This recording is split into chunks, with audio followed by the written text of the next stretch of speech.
Or, on parle de parole. C'est-à-dire qu'il y a une transmission de la parole. C'est une parole qui nous est révélée. Ce n'est pas simplement un état de transcendance, de réceptivité, etc. C'est-à-dire que je dois arriver que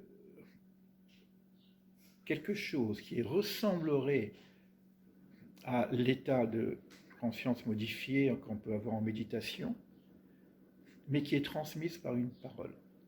Parce que c'est la parole qui crée. C'est pas quand on dit que Dieu a créé par le verbe ou par la parole, c'est pas simplement une pensée, une énergie qui fait que le processus se fait. Il y a une parole. C'est quoi une parole divine? C'est pour ça qu'on pense. On n'est pas capable de connaître l'origine de la pensée. Qu'est-ce que c'est la pensée? On est capable de comprendre le corps, la mathématique du corps, l'organisation du corps par rapport à la nature. Nous sommes une plante, nous sommes un arbre, nous sommes un animal, nous sommes un humain. On est capable de comprendre notre constitution. Mais c'est quoi la pensée?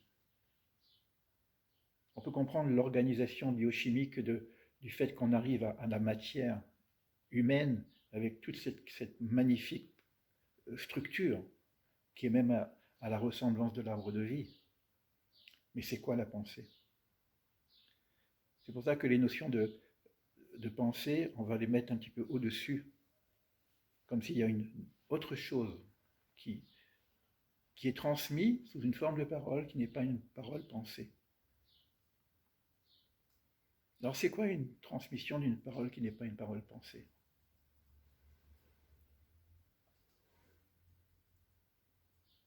Quand je vous parle, par exemple, en ce moment, est-ce que je suis en train de réfléchir à ce que je suis en train de vous dire? Est-ce que j'ai préparé un discours qui me permettrait de vous dire ce que je suis en train de vous dire? Pourquoi je vous dis ça? C'est pas dans le texte.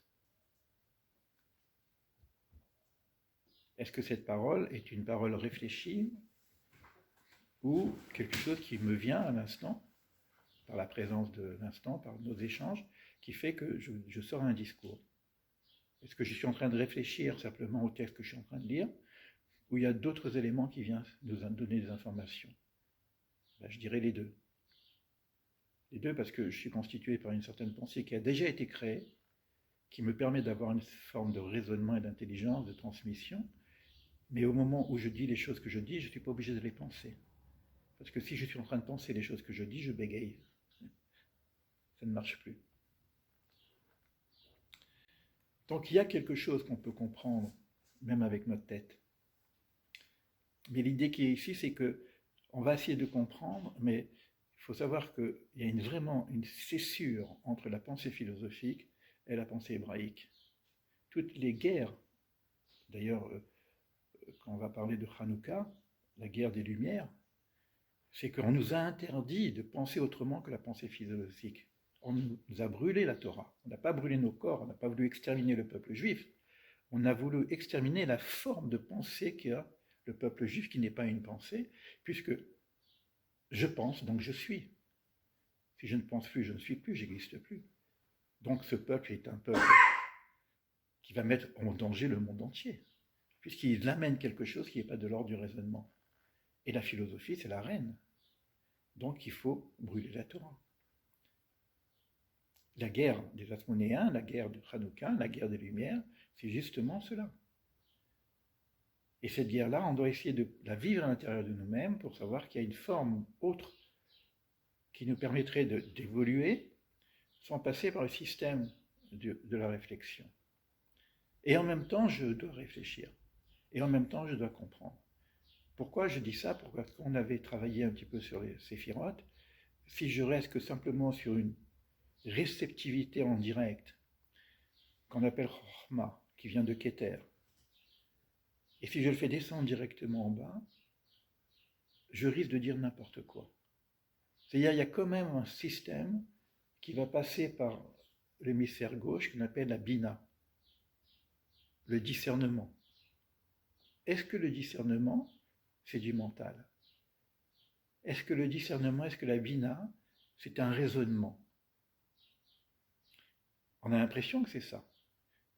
Hémisphère droite, sensibilité, réceptivité, hémisphère gauche, raisonnement. Ici, la binaire, c'est peut-être ce qu'on appellerait le supramental.